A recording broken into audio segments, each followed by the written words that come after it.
Welcome back along to the Kart Chronicles podcast, episode number 68.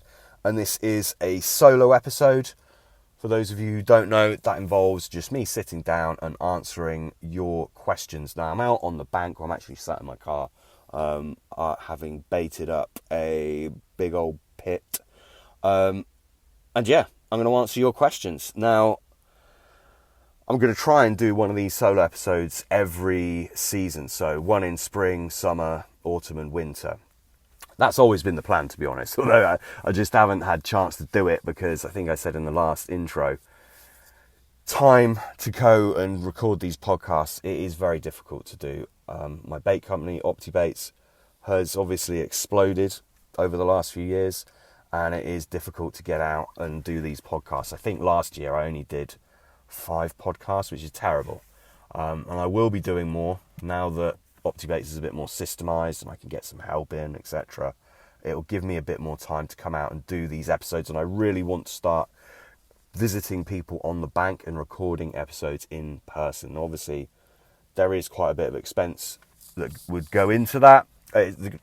Just having the podcast anyway is a bloody expensive thing. You'd be very, very surprised. So as I said last episode, I'm going to be looking at getting some sponsors for the podcast, which will just help make it a little bit more manageable. I don't think I'm ever going to make money from this podcast. It is a money drain, but if I can help buffer some of the fees via some sponsorship, I think that's the way to go. And as I said, most importantly, I've got hopefully a little bit more time this year to dedicate to the podcast. So expect a lot more episodes. And as I say, hopefully one of these solo episodes once per season. If you don't know the setup with the solo episodes, people submit their questions on Instagram. I stick up a story post and you can ask me whatever it is you want and I will do my best to cover it in the episode. If you're not following me on Instagram and you want to submit a question, head on over to Instagram and just search Carp Chronicles and I think we'll come up. I'm not sure what my exact username is, but type in Carp Chronicles and you'll see me. And you'll be able to submit your questions. Now, before we jump into this episode, of course, got to mention my bait company, optibaits.com. Last month, released quite a few new products, and they have been really, really well received, catching loads of fish already. I always, if I release a product, I know it is spot on, and it has to be a bit different from the norm. I don't want to just churn out stuff for the sake of it. So I always know it's going to do well, and of course it's tested to destruction. So I know it's good, but I'm always shocked at the floods of catch reports I get. I should probably start posting them up. I just don't really do social media, but yeah, they've been very well received, and we have 2 new products in the form of hook baits, which by the time this episode goes live, they will be on the website. Now you'll notice on my hook bait range, it's very small. And that's because I think I only want to release a hook bait if it's genuinely different and going to genuinely give the angler an edge. Because you see some of these companies, I'm not knocking them, do whatever you want to do.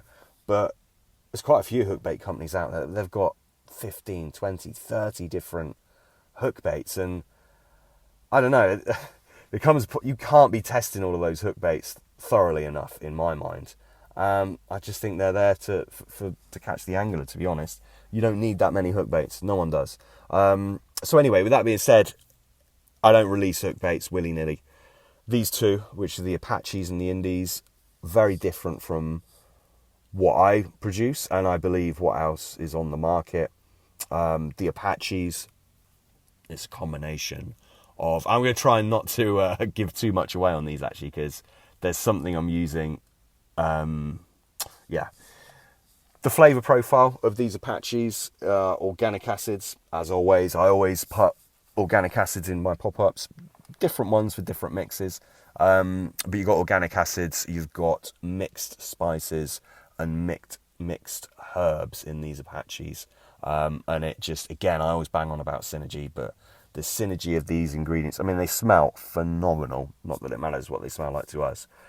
But you can tell they're just something a little bit special and a little bit different. And the results certainly back these up. I'm really proud of these. I really, really am. And on the back end, we also, of course, do the usual aminos. I really do rate utilising carotenoids, which no one really speaks about. I don't think many people are doing it. I've spoken about it in the bait club, so I know the bait club boys are on it. But yeah, carotenoids, as long as you know how to use them, and again, synergy, what to use them with, they can really, really elevate a hook bait. And I utilise carotenoids in these Apaches and the Indies as well, which is more, the Indies is more of a kind of Indian spice blend for the flavour profile, as well, of course, as organic acids. As I said, amino acids are always present, carotenoids, and there's some other things as well, which just kind of piece it all together. But there's another thing. It sounds like I'm slating other companies now. I'm really not. And look, for all I know, they could catch phenomenally well. But you do see some companies list off an ingredients list, you know, as long as your arm. And I don't always think that's the way to go. I think, again, you really want to think about the synergy of ingredients. I'm going on to bait talk now for home rollers, aren't I? Sorry, I can't help myself. But if you're putting together your own hook baits, don't just slap a load of things in. The same goes for feed baits, just for the sake of it. You need to think about how these ingredients are, A, interplaying with each other, and B, what they're actually doing. You only need, if we're looking at stimulating the carp's receptors, well, how many different stimulants do you need? There definitely comes a point where they're cancelling each other out and becoming detrimental. So yeah, off on a tangent, but every ingredient that goes into your hook bait and your feed bait, you got to think about it. It has to have a purpose. It has to be ticking a box. There's no point ticking the same box multiple times. Sometimes that can work well, but other times not.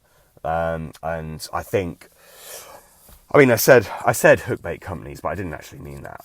It's more the home roller. They'll send me their recipes and they're like, do you think these will work? These pop-ups will work? And they've got, not knocking them because you don't know what you don't know, but they've got a list of, 20 different ingredients in there. It's a bit of overkill, to be honest. So yeah, that's my thoughts on it. But as I said, if you want to check those 2 new hook baits out, I'm so proud of these. Honestly, I really, really am proud of them. Go ahead and head on over to optibaits.com, OPTIBAITS, optibaits.com. I'm sure you know how to spell it. And yeah, check out the new products. And of course, if you haven't seen the products from last month, check those out as well. People are loving the hook bait enhancement kit, which is a little bottle of liquid and a powder blend, and it's for coating up hook baits. People are absolutely loving that stuff. And the kelp as well. Obviously the kelp is really a very unique product. You will not find liquid kelp extract anywhere else, and it holds some very, very interesting compounds, and it's phenomenally effective, and it's very healthy for the fish as well. So yeah, that kelp extract, people are raving about that already.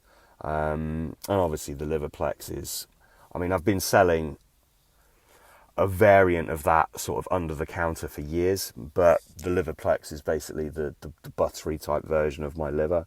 And it's just, yeah, for those who know. Yeah. Anyway, I will stop waffling on. I don't want this to be a big long advert for OptiBaits, but I've got to mention these things, haven't I? So we will jump into the questions. As always, this is not planned, not rehearsed. I'm going to be reading these questions out for pretty much the first time as I answer them. I've just screenshotted each and every question, and we'll go for it. So there'll be some of them that are obviously I won't be able to read out because they're just not suitable or what have you. But I will do my best to get through them. Let me have a little bit of water before we start, and we'll get going. So, first up, something a bit different. Talk us through your tackle. What are your preferred rods, reels, shelter and luggage, and why do you use them? But this is going to be disappointing because my tackle, a lot of it is absolutely battered, old. Most of it isn't available to buy anymore. So yeah, I could talk you through it if you want, but I really don't hold much stock in different things like that. I find what works, then I stick with it. My reels are tourneys, tournaments, Daiwa tournaments, battered old things. They work really well. And for a little stalky reel, I use the other ones, the SS 2600, something. Is that what they're called? SS 3000s? I can't even remember the little box drive things. I use that on my stalking rod, which is I've got a few, but I've got a 3-piece Grays rod. I don't know what the model is. It's quite fairly old now. That's a brilliant little stalking rod, and it's small. You can keep it on your parcel shelf in your car. It packs up real small. I like that. And for my main rods, again, I like these telescopic ones. So the ones I've got are made by Cotswold Rods. Very good rods. I'm sure most of you, probably all of you, have heard of Cotswold Rods. But it's a rod builder in Cotswolds, as the name would suggest. Tom, and he builds a fantastic rod. And those have done me very, very proud. They're telescopic, 10-foot telescopic, 3.5 pound test curve. And yeah, they work really well. What else would you want to know? I find tackle boring, but I will cover it. I use braid. Big fan of braid. And then I'll use a fluorocarbon leader onto the braid. Obviously, you can't use braid all the way through. You'll be chopping fish up. And then on the end, I like a big hook. Usually I'm either fishing a bottom bait, which would just be like a standard combi rig, I guess you'd call it, or a hinge stiff, or a hinge supple, or a choddy. I just use those three. I don't mess around with all these fancy slip D's and Ronnie rig. No, I don't do any of that stuff. And it's probably worth mentioning, a lot of the time when I fish, I'm stalking. I'm not even using an alarm, but when I do use alarms, I've got Fox RX. The slightly newer version. I used to have the old Fox RXs, brilliant alarms. I've got the newer ones. I've also got like the odd really old Delkin, which I use for stalking as well.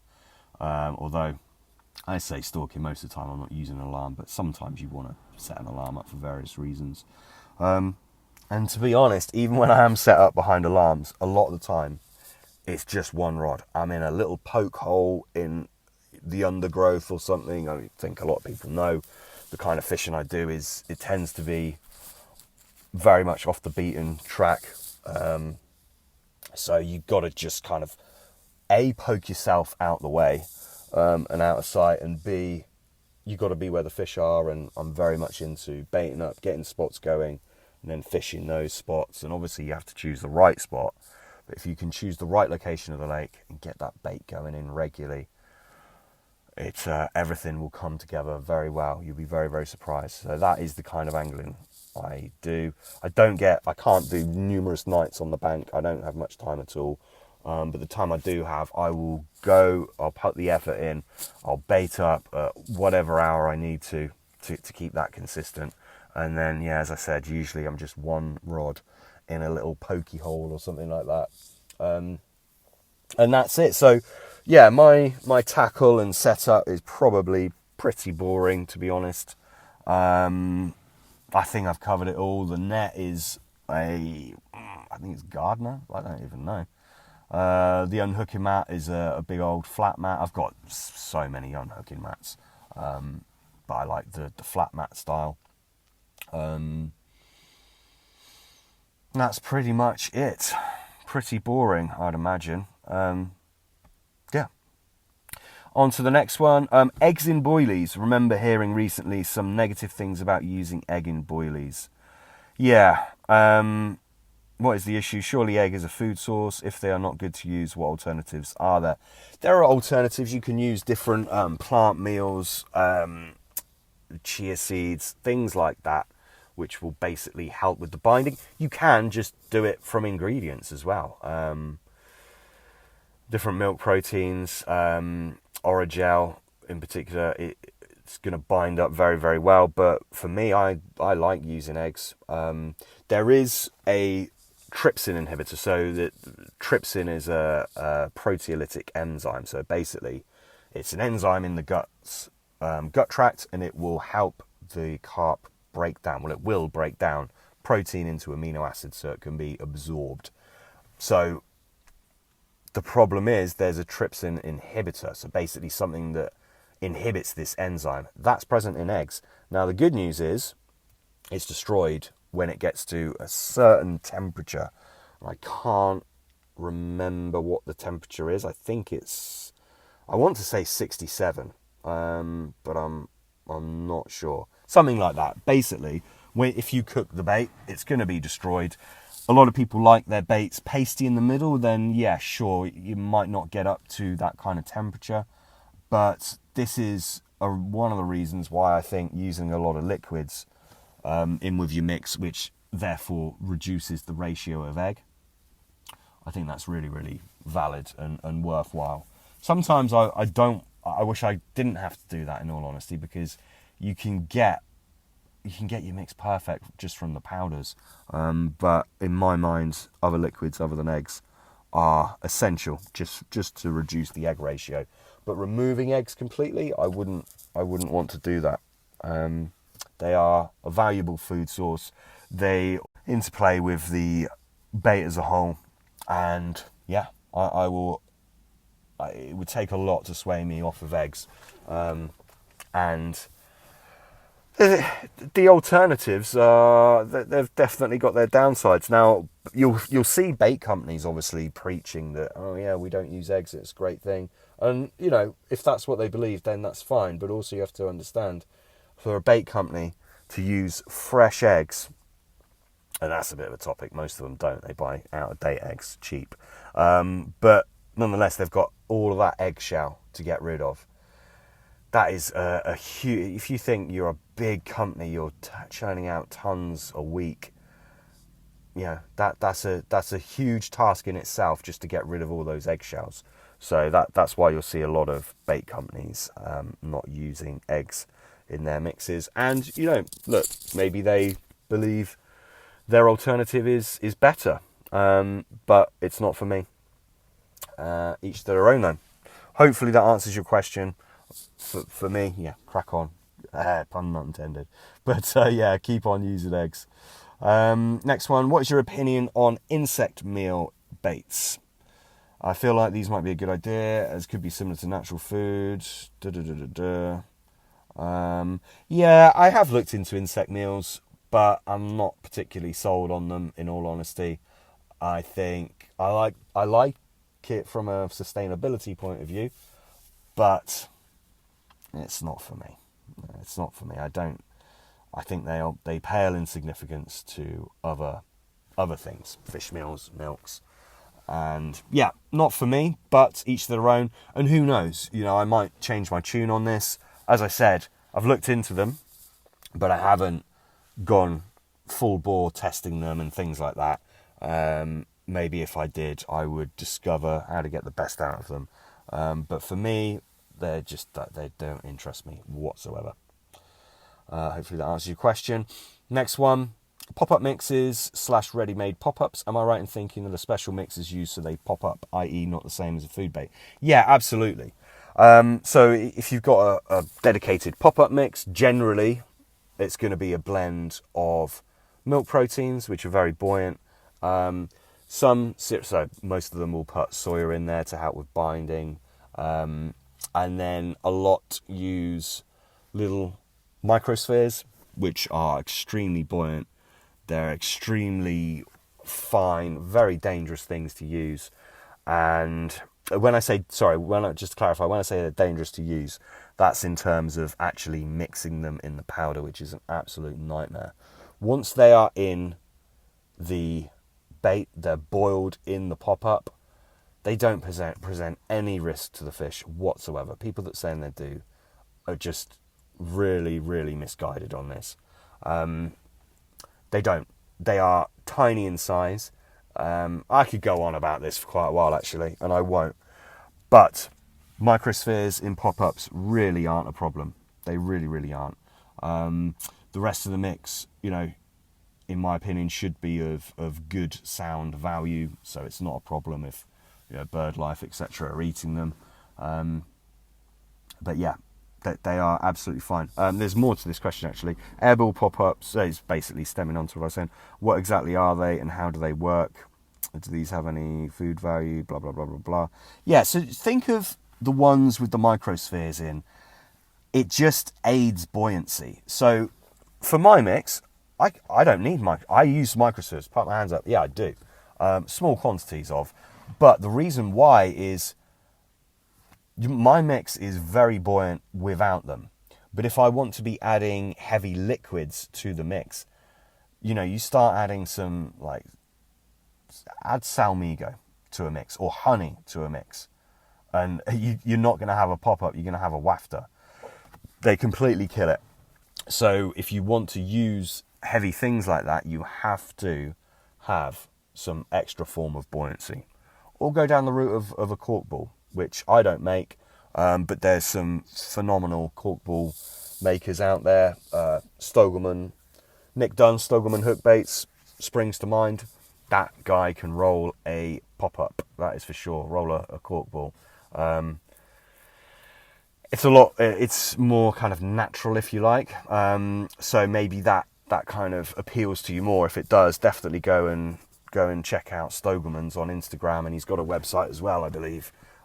He's making phenomenal. He came into the bait club and gave a little talk on how to make corkball pop-ups, and he gave a really good explanation and gave away some of his little tricks and stuff. And yeah, he definitely knows how to roll a good corkball pop-up.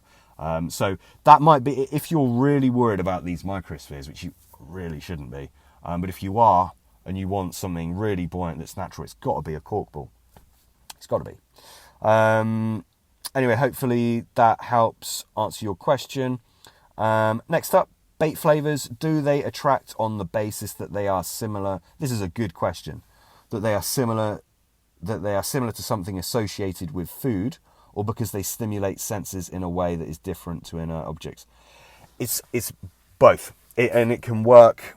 So a good flavour, and most of them are shit, but a good flavour, I'm talking about a concentrated liquid bait flavour. A good one is going to either going to mimic natural food sources, or at least the signals emitted from natural food sources. A good one's either going to mimic that, or it's going to present things that they might find in nature, but they would never find in such densities or quantities, but it still flicks that switch. It still lights up that light, that receptor light. I've said before, if you think of the carp's receptors, think of it as lights on a Christmas tree. It will light them up. Now, something like esters. Esters are phenomenally effective. Not just in pop-ups, but in... Is this even asking about pop-ups? No, it's just asking about flavours. Very effective in hook baits and in feed baits. Now, esters are naturally found in the wild. A bit of fruit, for example, falls into the lake. It will decompose. Esters will be released. The carp will eat that, and I'm sure there's some natural recognition there.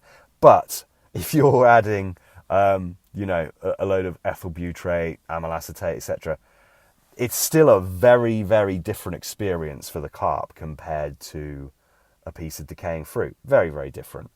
But it lights up that receptor. That receptor it's like a lock and key mechanism, right?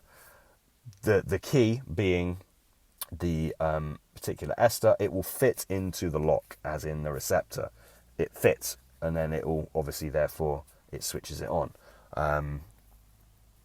Hopefully I'm making sense. I'm trying to put this in layman's terms, and I'm sure the scientists that listen to this will agree with me. So, yeah, really, a flavour can work from multiple... And I mean, of course, TMA, trimethylamine. I've spoken about that before. That's present in decaying fish. It's also present in some very successful flavours.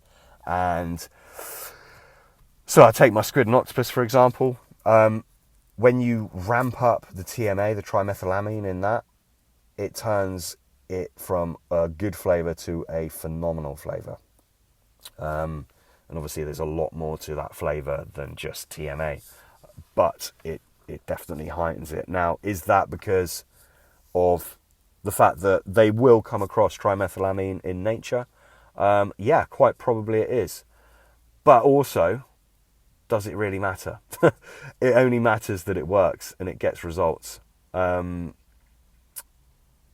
all that matters. But yeah, in my opinion, I feel like I'm going off track. I'll go back to the question. Do they attract on the basis they are similar to something associated with food? The answer is yes. Or because they stimulate synthesis in a way that is different to it. Yeah, I think the fact that they're very different as well, of course, that can get a great response. Hopefully that answers your question. Next up, busy circuit water. Do the same old, i.e. 3 on a spot, 10 spoms over, or be mega different? Every single time be mega different. The only caveat to that is you will go on to some waters, whether you like it or not, they will be fully switched on to a certain bait, and you can be as different as you want, and sometimes it just doesn't work.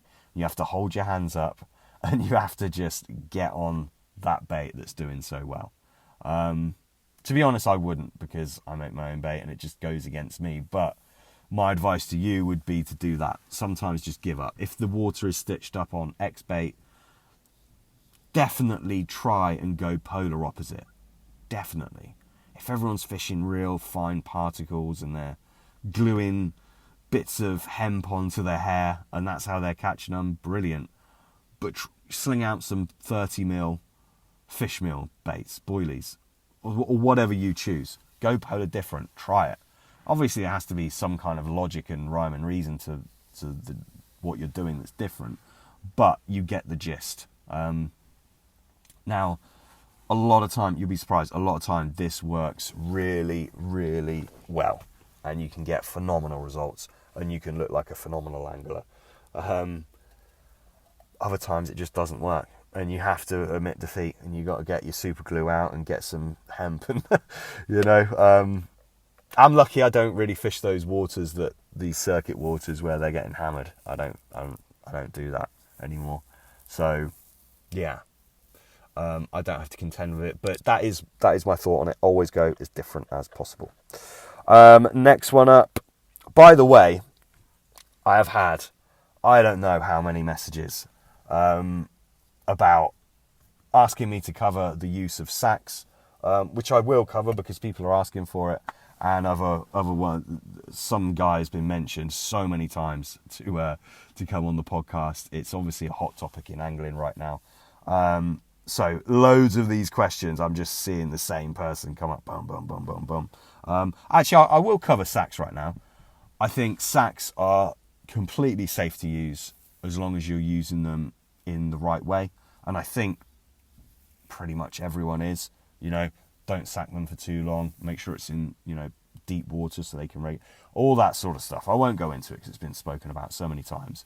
But I have no problem using a sack. I will use a sack.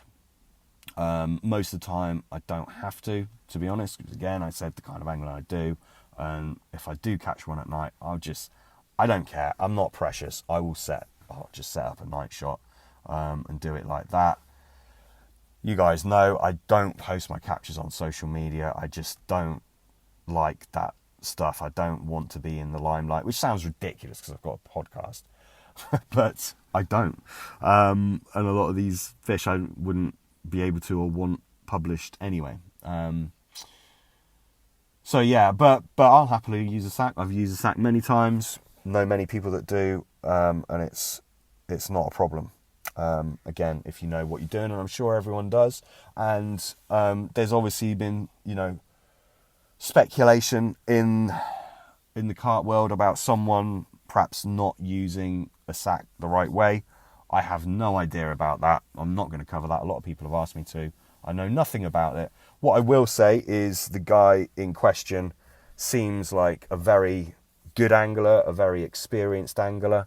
And that's all I know. And if, and I'm sure he didn't, but if he did make a mistake, and sacked it up for too long, and it led to the downfall of this carp. I'm pretty damn sure that he did not mean to, and I'm sure he would feel absolutely fucking awful about it now. So I don't think for a minute that he intentionally sacked it up for a long time or anything like that. It just doesn't, I don't know the guy, it just doesn't strike me as that type of person. And as I said, he's very experienced, he's caught a lot of big fish. I'm sure he knows what he's doing. So yeah, and literally, that's all I know about it.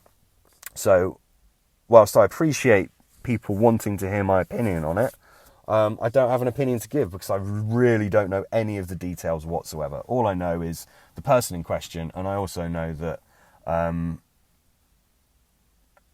that he's a good angler, and I'm sure if something did happen, it was unintentional.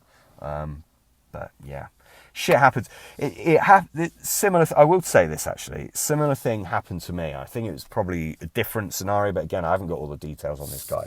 But I caught a very old fish from a lake. Again, stalked it out of the edge, netted it. It was probably just chilling in the net for maybe 15 minutes, which is absolutely fine. Deep mesh net in the deep margin. Just whilst I got my camera kit ready, got it out on the bank, good fish care, got it out, self-tape, boom, boom, boom. It would have been out of the water genuinely minimal time. So, perfect, in my opinion, perfect carp care. I would have been happy for anyone to have filmed it all and posted it up. I did everything by the book, and actually better. You know, I literally just have a few shots of this fish, and that is it. Made sure it was kept wet, everything. As I said, it was in the net for about 15 max, which is absolutely fine. It's actually good. You don't want to catch them and then whip them out straight away. You know, I think it's important to let them just sort of settle down for a minute or two, or for a little while. And anyway, about, I think it was actually 3 or 4 months later, someone will be able to tell me. I'll be able to tell if I look back at when I caught it. My memory is shit, as you all know. But yeah, unfortunately, it popped up dead. But that was after a absolutely hideous heat wave. The water quality really, really did plummet at the lake. It was quite worrying time for the lake. And it was, the death of that was 100% to do with the weather. Absolutely nothing to do with my capture. But as I was the last one to catch it, and to be fair, as I sort of swooped in and caught it really quick, which pisses people off, doesn't it? Quite a few people were saying, oh, you killed the fish. Just absolute fucking idiots that don't understand about the weather things like that. So I guess I'm being a bit more sympathetic to the guy in question because I've been there myself. And as I said, he was only in the net 15 minutes. And people still were sort of saying, oh, he fucking killed it. And it was definitely the oxygen crash in the water and all of the water quality issues. So I sympathise with the guy. That being said, I don't know the details of it. I don't have a clue. All I know is he sacked it up for a while, and people are saying that it killed the fish, basically. Anyway, I feel like I'm waffling on that one. Next up, we've got baiting strategies from singles to spod mixes or top attractors for carp for a noddy. So if you're a noddy, and we're all a noddy at one point, weren't we? I probably still am a noddy, some people might say.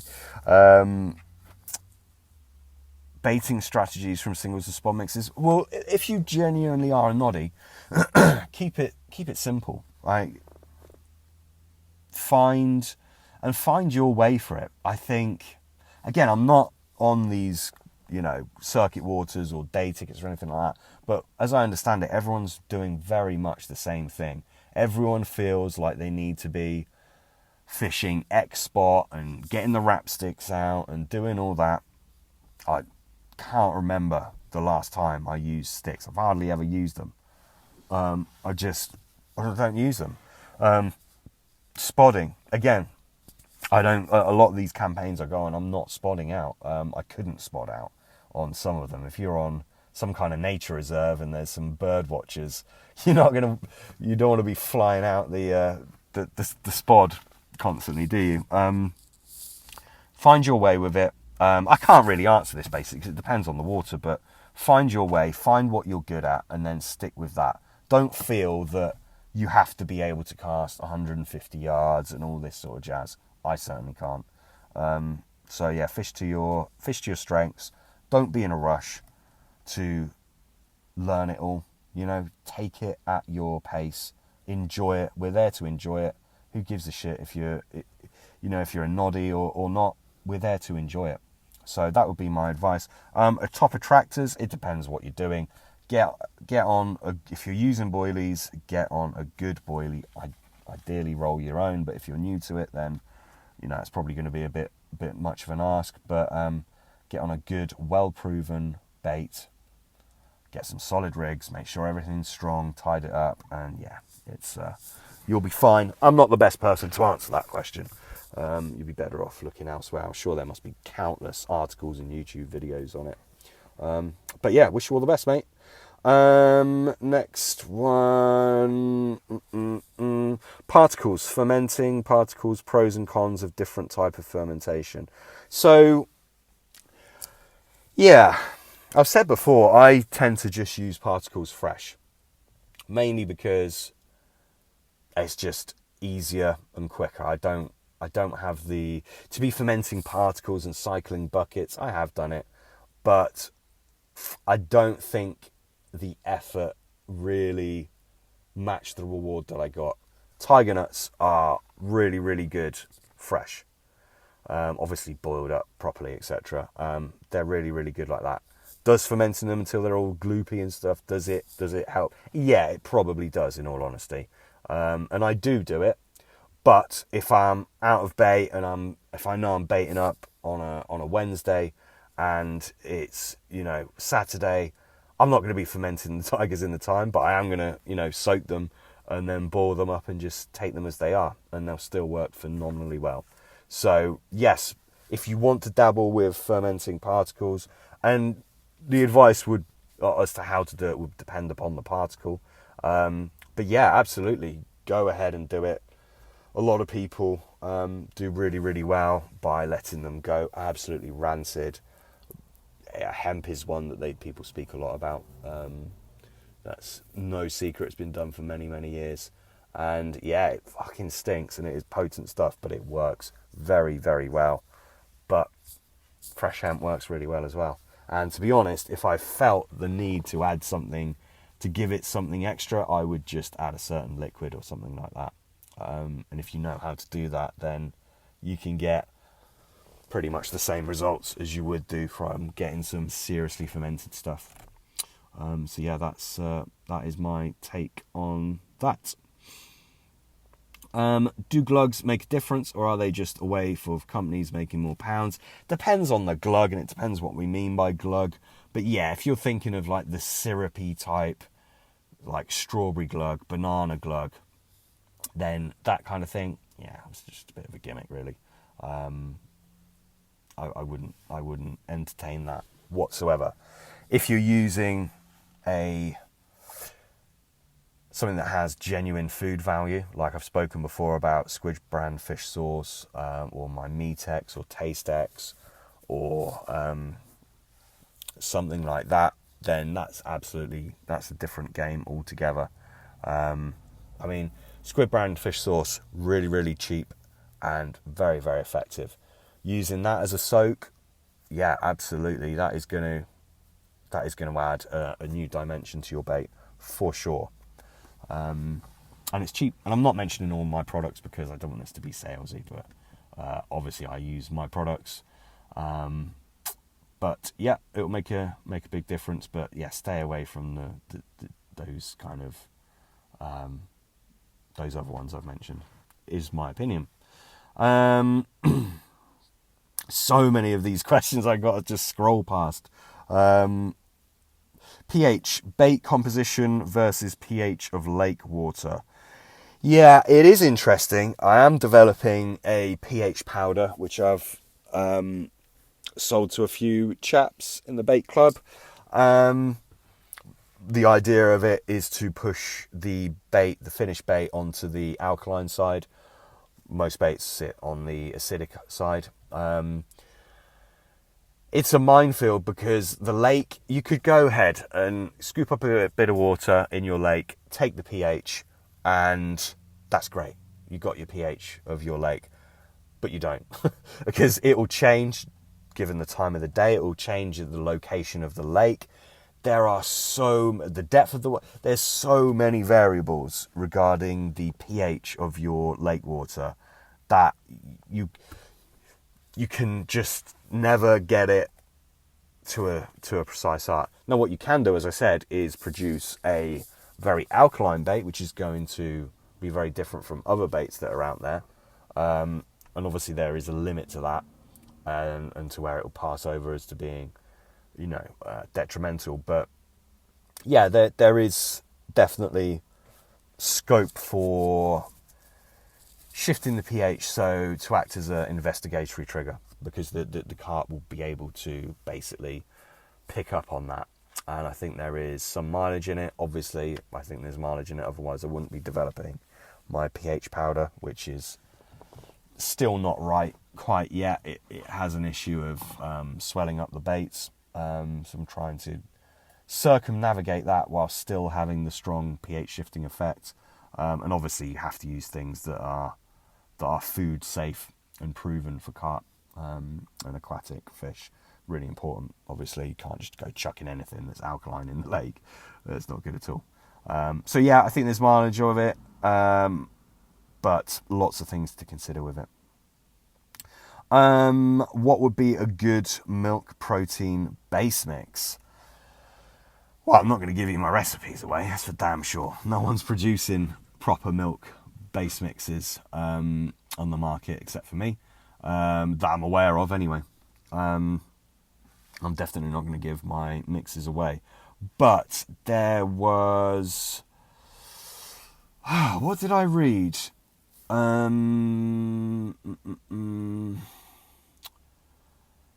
There was a mix that Jeff Bowers put up. I say put up. He wrote an article along. I think it was it in Subsurface, something like that.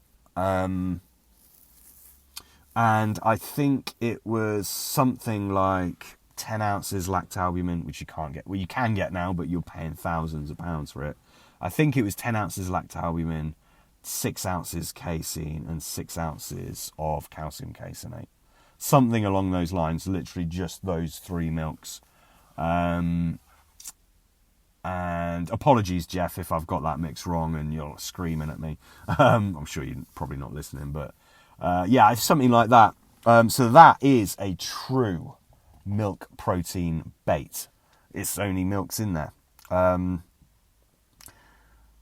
Mine isn't along those lines. It's got other things in it. It's got digestive aids. I think that's really, really important, because the downsides of milks are some of the digestive issues, certainly with the higher protein levels. And yeah, you can do some things to work around that for sure. So mine aren't 100% milk protein baits, because it's better that they're not, but they're very, very high in milks. And, it's no secret I utilise the hydrolyzed milks, which are phenomenal. They're different gravy. Hydrolyzed whey is... There's different ones on the market. You want to get the right one. But it is just a different animal altogether. It is phenomenal. Huge, huge fan of hydrolyzed whey. Yeah, but I'm not going to give any of my mixes away, mate. I'm sure you can understand that. But yeah. Perhaps send me a direct message if you want some advice with a mix or whatever. I can't do it too much because my time just gets eaten up. That's what I've got the bait club for. People that are in the bait club, obviously I design baits with them, not a problem. But yeah, I feel like I've not answered your question at all well. So send me a message and I'll give you a little bit more of an insight. Next one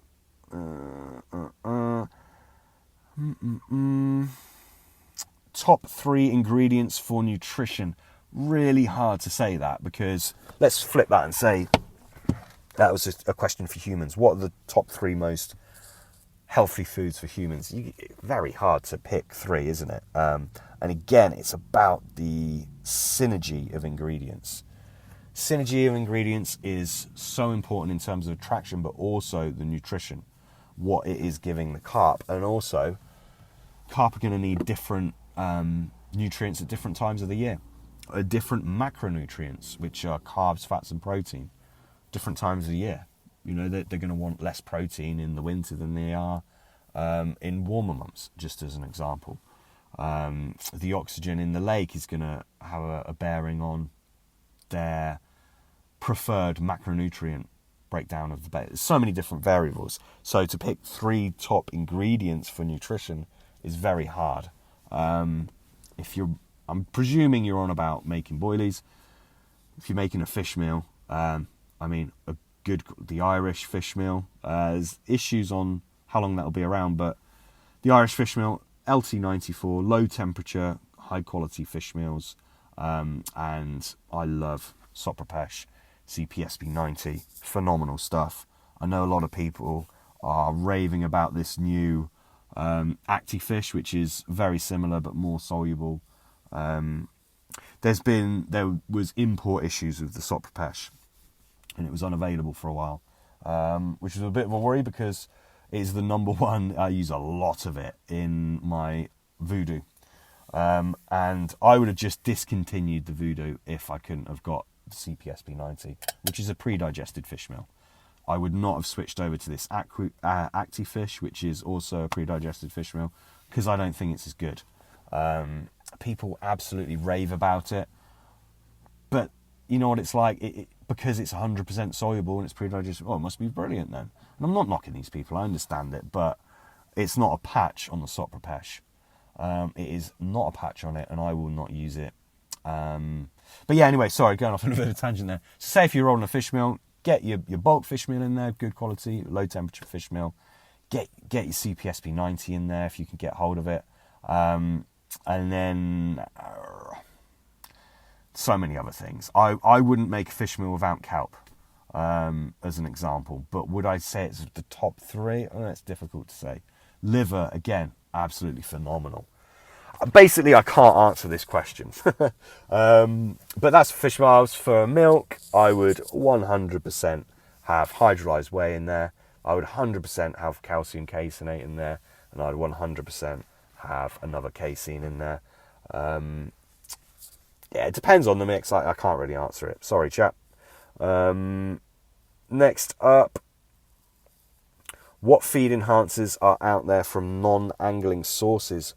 Lots of them. I mentioned one earlier, the squid brown fish sauce. I've been banging on about that for years and years and years. Great stuff. V-Con is a bit of an old one, classic. You can still get it, it's just harder to get. So it's in a jar like Marmite, and it's a Marmite kind of vibe. Hydrolyzed vegetable protein, very, very good. From non-angling sources, there's loads of them. Those are a few liquids. Excuse me. Particles. Think about tiger nuts, hemp, things like that. That's not from angling sources. So you've got the particles there. Ingredients for base mixes, a lot of those are not made for the angling industry. Yeah, don't know if I'm doing you justice on that, but yeah, if you wanted to go out to a supermarket and pick up some carp baits, chickpeas, no one's using chickpeas, phenomenal bait. Marmite, really, really good in a bait. You've got the Maggi seasoning, really good in a bait. Squid brown fish sauce, those kind of things are very, very good. Quite cheap in comparison, and yeah, they will definitely help. Next up, what can be utilised in bait from sports nutrition suppliers and health food shops? Good question. Similar question, really. Lots of it. I mean, I get my hydrolyzed whey from myprotein.com. Their hydrolyzed whey is very good. I can get it cheaper elsewhere, but theirs is the best I've used. Really, really good. As well as that, there's lots of other things that you can get from those websites. They'll sell casing as well.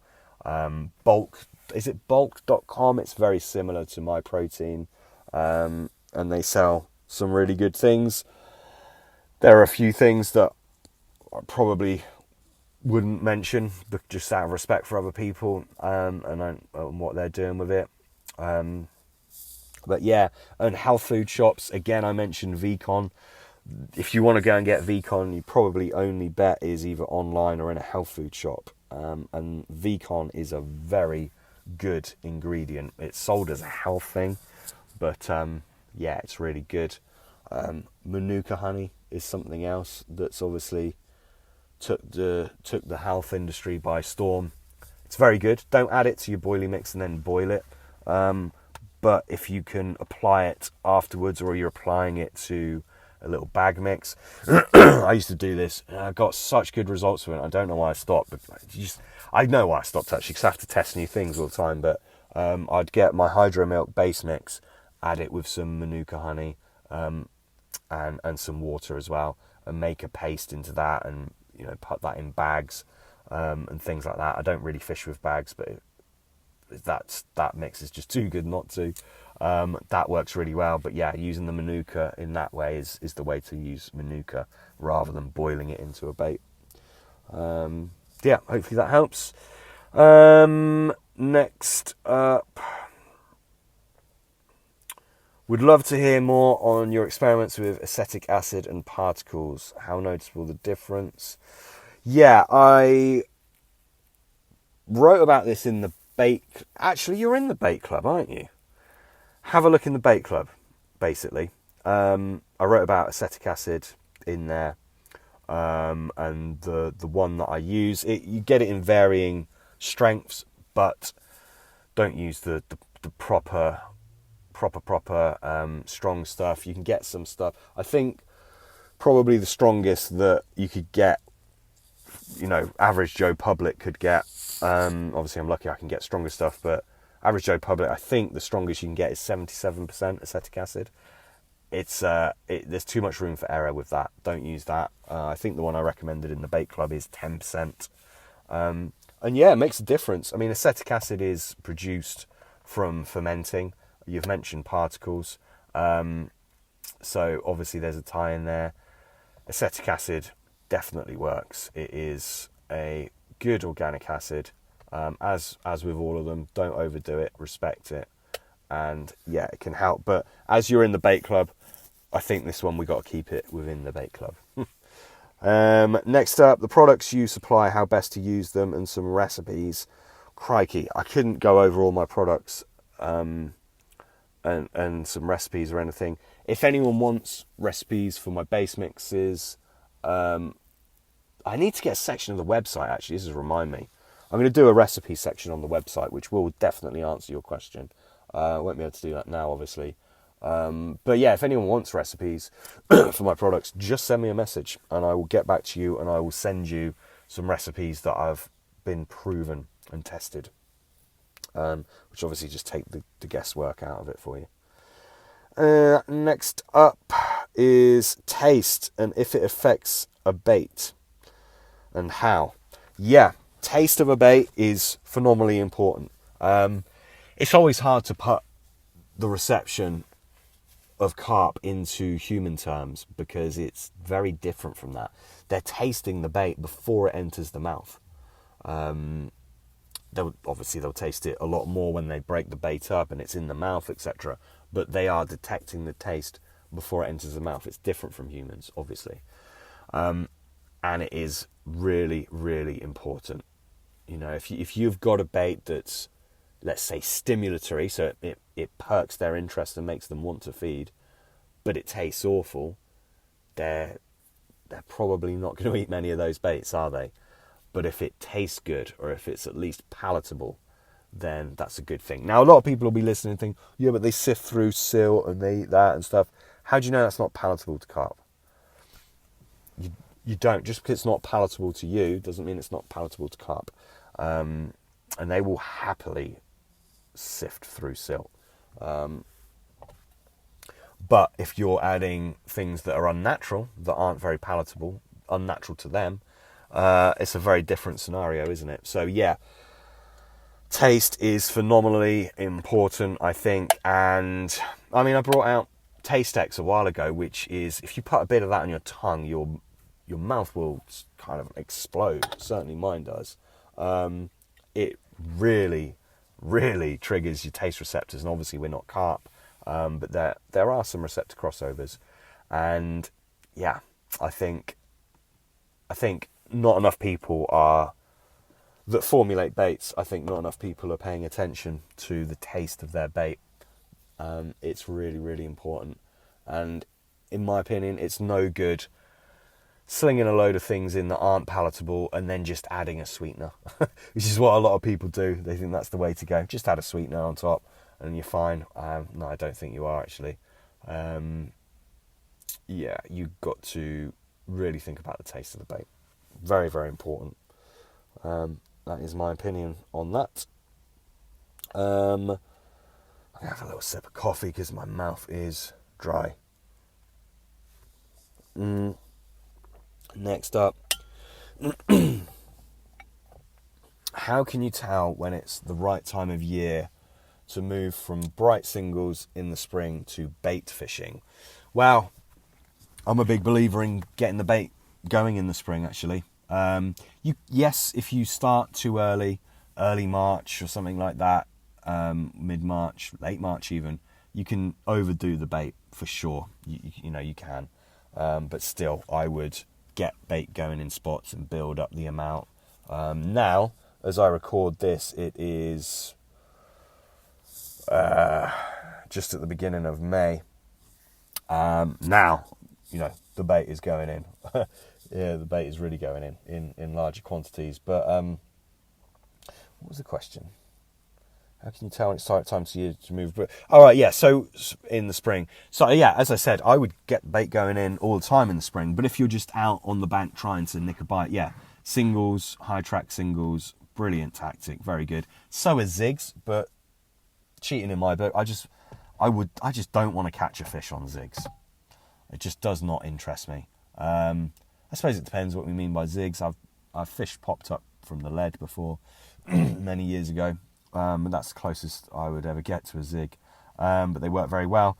So the question is, how do you tell? I guess it's an experience thing. But I must say, I think too much stock is put into, you got to move away from those singles now. Why? Sure, again, actually, caveat to that is if you're on a day ticket or a busy circuit water and they're getting hammered in spring on bright singles, then yeah, of course, it's going to run its course and it's going to become less apparent. How do you know when that time is? I guess when your bites start drying up. I don't think there's any other metric other than that you could use. But again, I don't fish these busy waters, so I'm not the best person to ask on that, or to answer the question. But I just think you put it this way. If you're just fishing singles, March, April, and then May comes around and then you start to get your bait going in your spots, you've missed out on several months of those fish getting accustomed to your bait and your areas. If you're getting an area going, great. But if you're not, at least they're getting accustomed to your bait. So you're missing a couple of months of progress. So get the bait going in straight from the off. Just don't fill it in. Build up the amounts slowly, and all of that, the amounts and stuff, it depends on the stock, the size of the carp, how often they're in your area, if anyone else is baiting, how much natural food is there.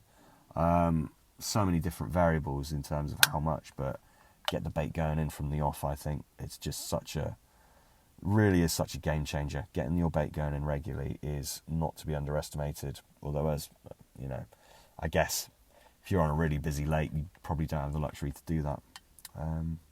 So yeah. Next up,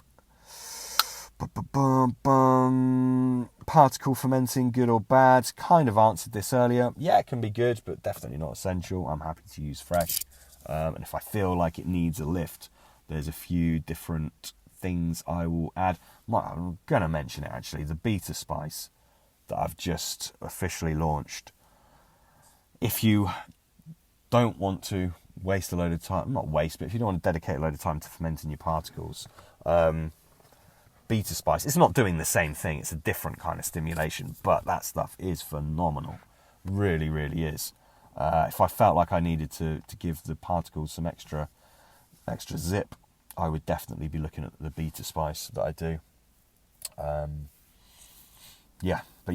Fermenting them, brilliant if you have the time and patience and means to do so. Top 3 ingredients for attraction, similar to the other question. Very hard to answer. Again, the answer that I gave the other guy, unless it is you, the same person, would apply to this. It's just, you just can't call it. And to be honest, the top 3, like I'm not going to be mentioning those. Sorry, but I'm not. I might mention the odd thing in the bait club, but not on here. Sorry. Unpopular opinion: I don't believe in establishing your bait. Okay, that's your opinion, mate. I guess you want my take on it.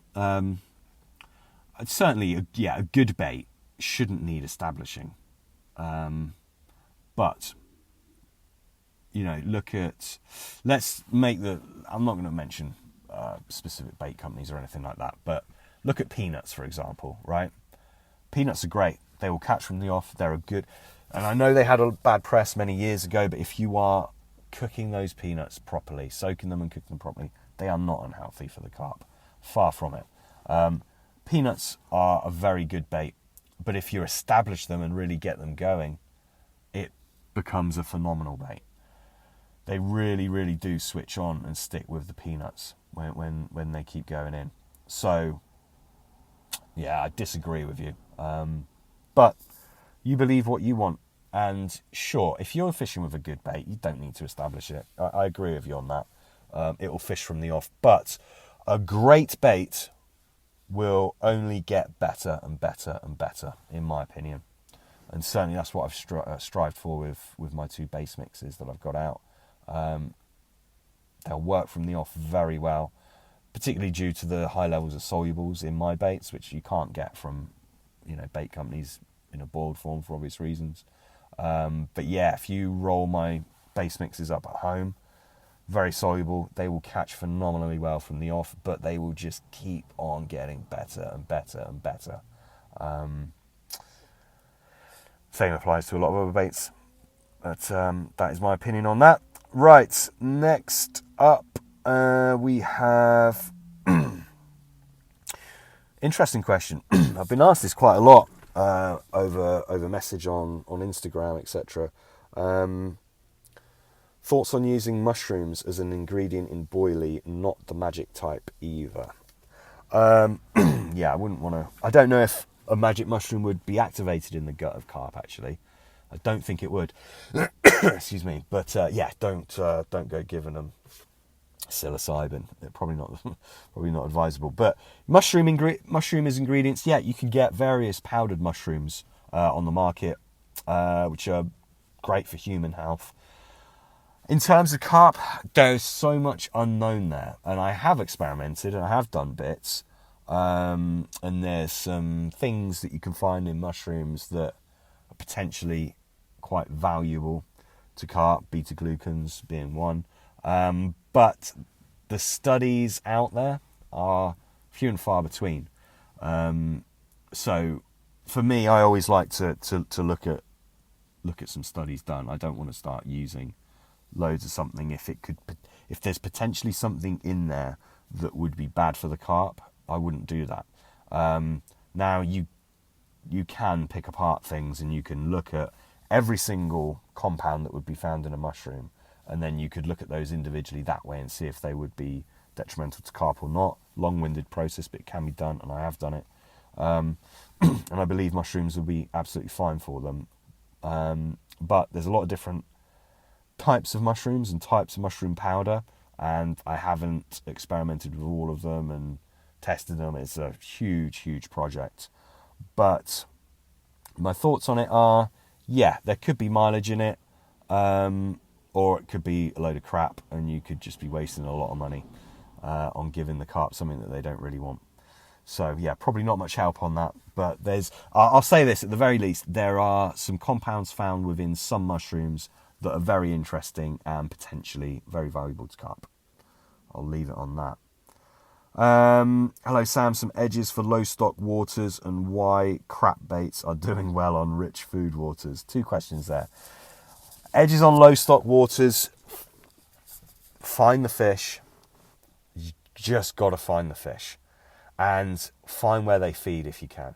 You know, fish will often go to a certain area, perhaps in the day, to sun themselves, to relax, whatever they do. And then they'll go to a completely different area later on. They'll feed in a different area. Figure that out.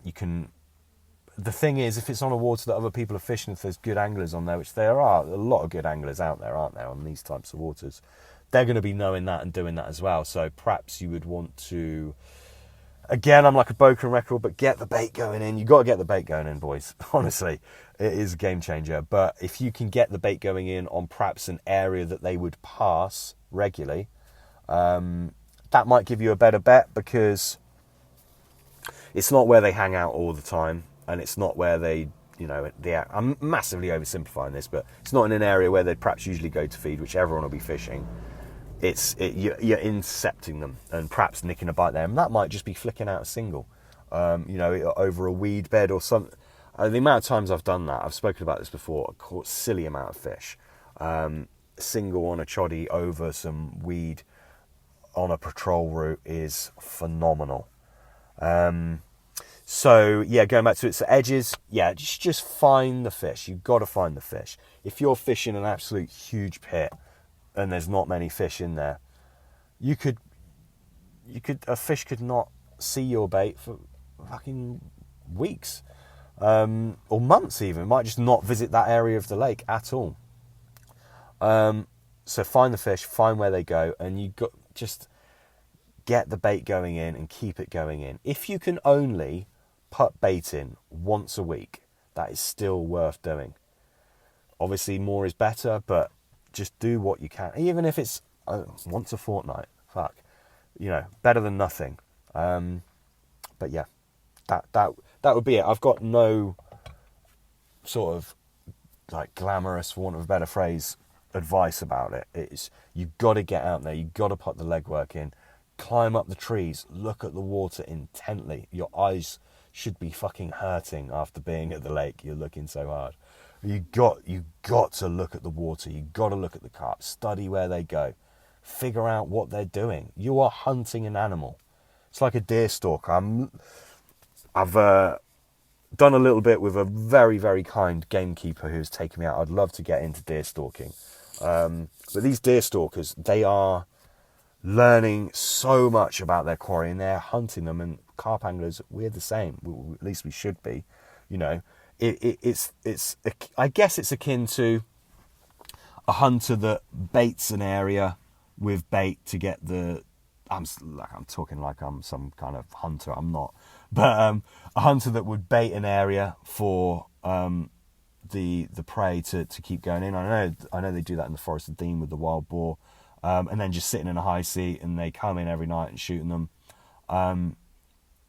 versus going out stalking, finding the prey. Now I guess with pre-baiting and carp fishing, you are doing that to a certain degree, aren't you?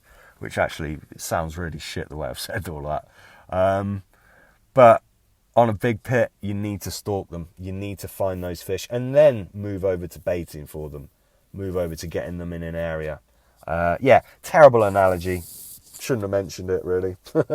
And I'm by no means a hunter. I'd love to be, but yeah. What was there? A second part? Oh yeah, and why do crap baits do well on rich food waters? Wow, it depends what you mean by crap. If they are, I'm going to presume you mean they are a fairly simple, inexpensive carbohydrate type bait. Lots of you can see the ingredients on a lot of these companies' bags now, can't you? They'll use a lot of polenta and potato and things like that.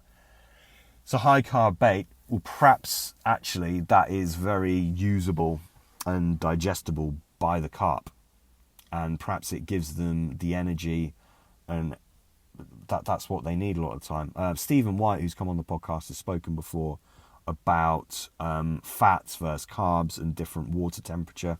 That's very much something that he's looked into, and he's spoken about a few times, I think, on different episodes on this podcast. So go and check those out. I don't know if he's posted about it on his social media. I don't think he really does that, but it's worth checking out his page as well. Stephen White. Yeah, so perhaps it's just as simple as that. And as well as that, if everyone is using it and the fish are seeing so much of that bait, it does come a tipping point where they've eaten so many of those free offerings without getting hooked, obviously, because so much of it's going in that they just, that's their food, they just eat it. So that definitely factors in as well. But think about, just because we think it's shit doesn't mean it's not valuable to the carp. And carbohydrate is a very easy fuel source for the carp. There we go. Spring bait edges. Again, like a broken record, get the bait going in. Don't be afraid to utilise salt. Salts can be controversial, can't it?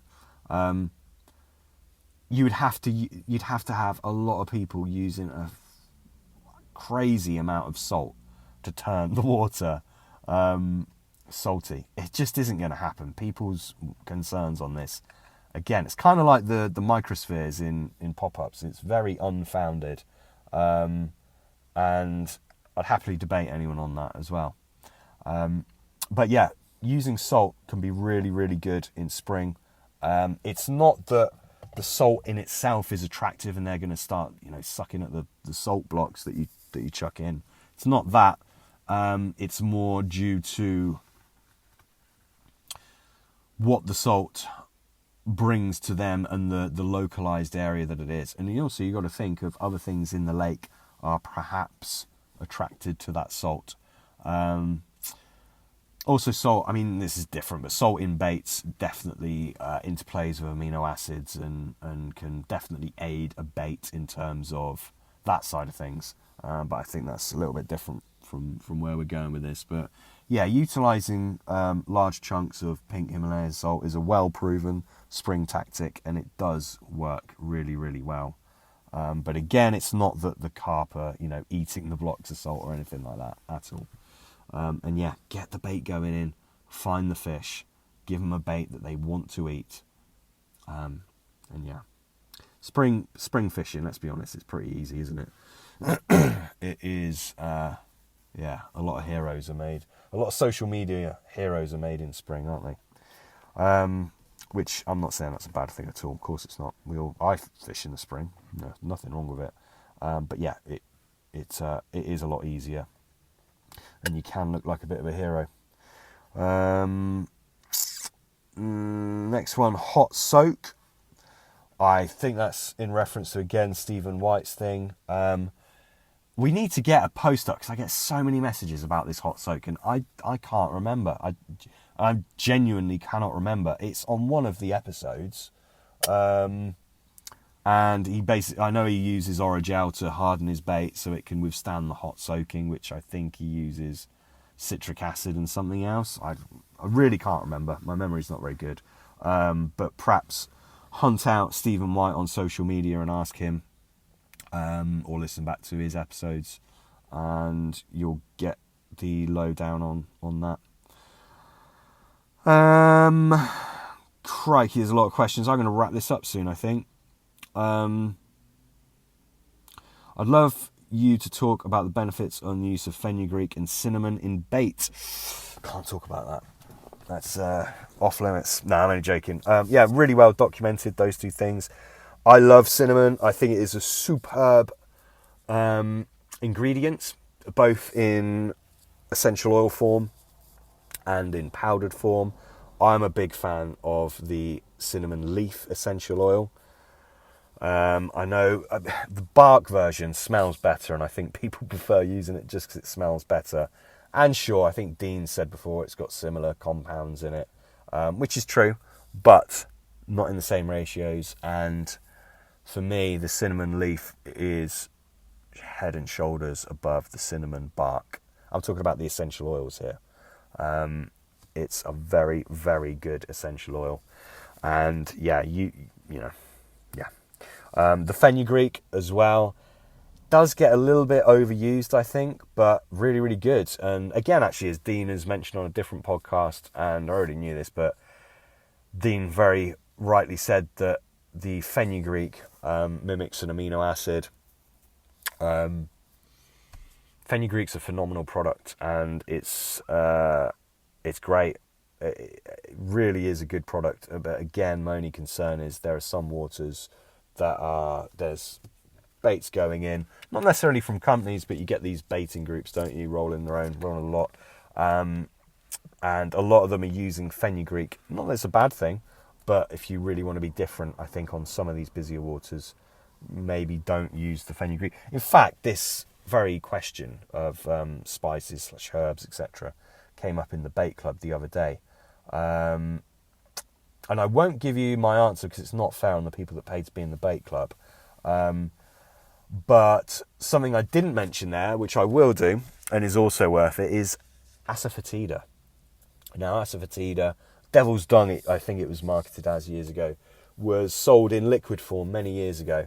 And you can get asafoetida powder. Now, I haven't done much with the powder, but if you wanted to experiment with something that was a bit different from the norm, I would definitely be looking at asafoetida powder, as well as the other thing that I mentioned in the bait club, which is just not. I'm not trying to be a dickhead, but it's just not fair for me to give all that stuff away that people are paying for.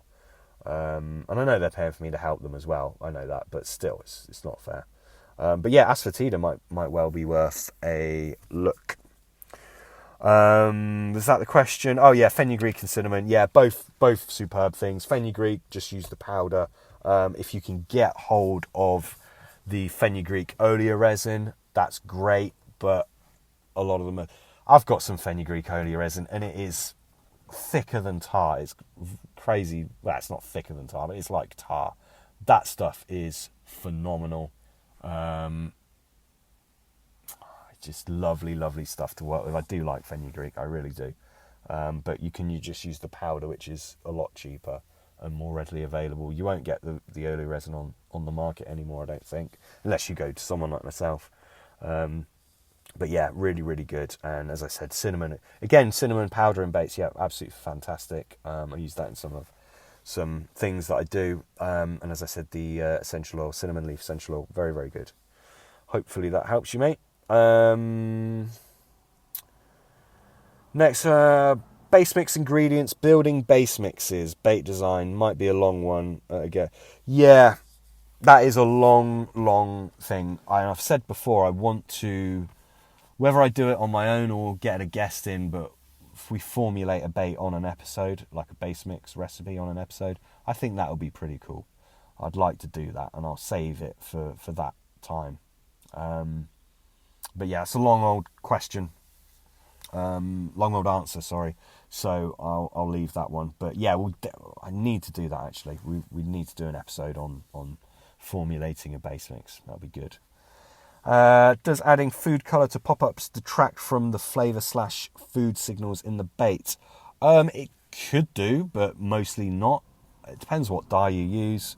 I'm quite into using natural, not because synthetic dyes are necessarily bad, but in my hook baits, so let's take the new ones, for example, the Indies and the Apaches, they're the colouring of them is from natural compounds which are attractive in their own right. Yeah. So no, don't feel that you need to shy away from using food colourings. But if you just go into Tesco's and buy some liquid food colouring off the shelf, it's not going to work for you. It's too strong. Too weak. It's not going to work at all. But no, it won't necessarily affect it as long as you're using the right stuff. Next one, what makes tutti flavour special? Without doubt, the esters. You can't get... it's the esters in tutti. It really, really is. It's a blend of esters and some other things, obviously. And it is phenomenal stuff. I think it's no secret that I kind of supply tutti made to the original recipe, sort of under the counter to people, so to speak. And it is just a phenomenal flavour. And it is because of the esters in it. They are they make that flavour really, really special. And it is a very special flavour. So yeah, hopefully that answers your question. In short, it's esters. How to use liquids and powder to improve short session success on campaign waters.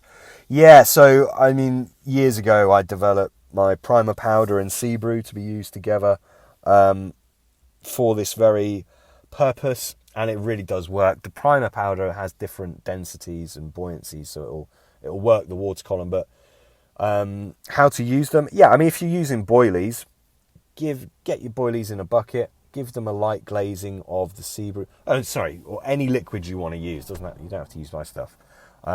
Lightly coat them in your liquid, and then add your powders on top of that. Shake it thoroughly so it's all fully coated, and then you've got a lovely coat. And you can repeat that process, by the way, and you can keep layering it up. Similar to my hook bait enhancement system, which is for hook baits. You're adding these different layers, so when it's in the water, it's a much more attractive breakdown. I mean, this is nothing new. It's been done for many, many years. But yeah, that's what I do. And I mean, my primer powder, I realised that I got through so much of this this spring, that I've actually realised I was only selling it in 0.5 kilo and 1 kilo bags, and I realised that's nowhere near enough, because I'm going through fucking crazy amounts. So I actually introduced a larger quantities bags on the website, so you can now buy it in much bigger quantities, just because I realised how much I'm getting through. But yeah, anyway, I'm going off on a tangent there. I got distracted. I don't know if you can hear that, but it's just a very strange occurrence, actually. This, I said big, but this van pulled up next to me, kind of intently stared at me and then reversed back and went. It was a bit weird. Don't know who it is. Anyway, yes, where was I? So choose your liquid, whatever liquid you want to use. Coat your boilies up. Get your chosen powder or powders. Coat them on. Layer them up. That's a phenomenal way to aid attraction into the area, and that stuff will wash off the boilies, and some of it will, hopefully stay, if you've got the right gear, stay in the sediment of the lake, and it remains there for a lot longer than it would do otherwise. And obviously when the fish suck those baits in, if the coating hasn't fully come off, as the fish are chewing it in their pharyngeal teeth, a lot of that attraction is coming out. You'll see it coming out their gills, and it's just surrounding the water with more and more attraction. Same thing, you can also add it into particles as well. And yeah, those things, putting the extra effort in, really does make the difference sometimes.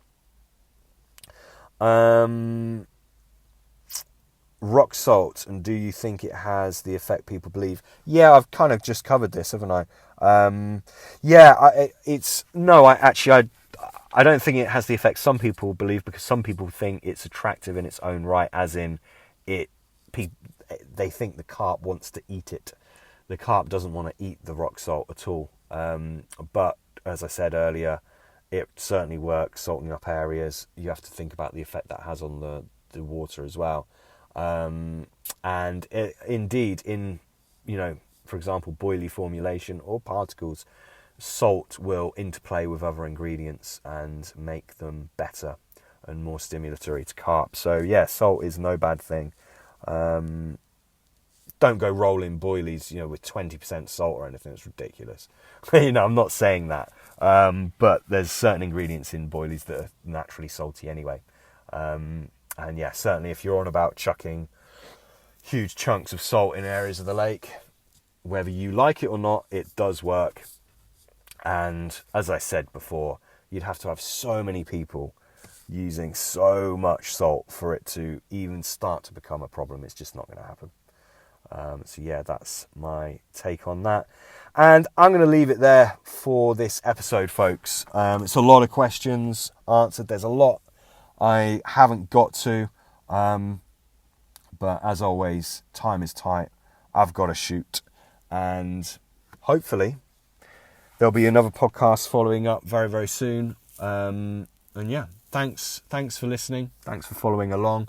If you listen on Spotify or the Apple Podcast app, please go ahead, leave me a review. I'd really appreciate that. I enjoy reading those.